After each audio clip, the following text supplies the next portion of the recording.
forward. We have quite a number of people that were here. We recognize you and we cite you and we say welcome. Thank you very much. And again, those of you that are here for the first time, it's going to be an amazing time. Like my co-host has spoken.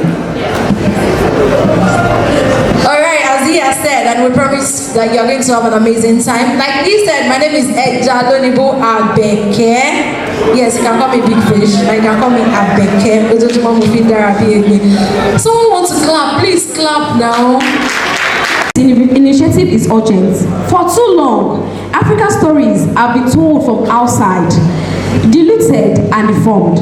Our ancestors were poets, philosophers, farmers, warriors, dancers, priests, sculptors, and scientists. Yet, colonization mutes the rhythm, and modernity now threatens to erase it.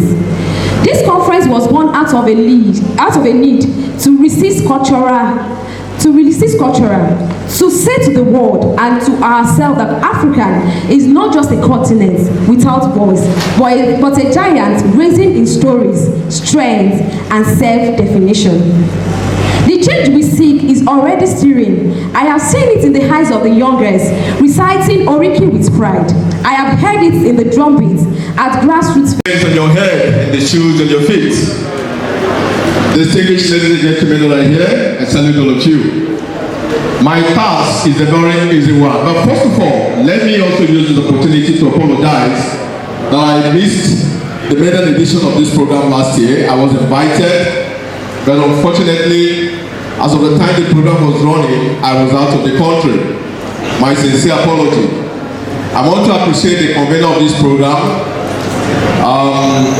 She's doing a good work for her personality, and just like part of the few things I picked when the prof was talking, I really wish more institutions.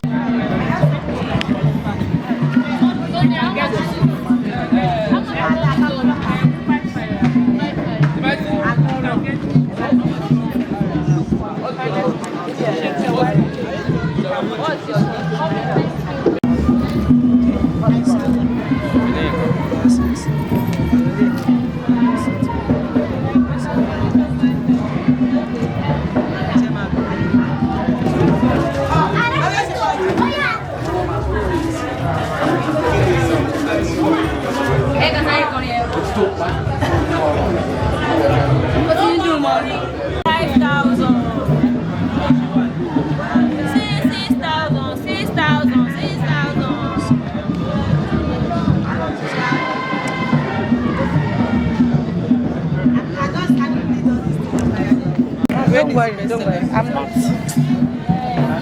But this one is nice. You read this really nice. Okay, you know what? Let me do this and I'll.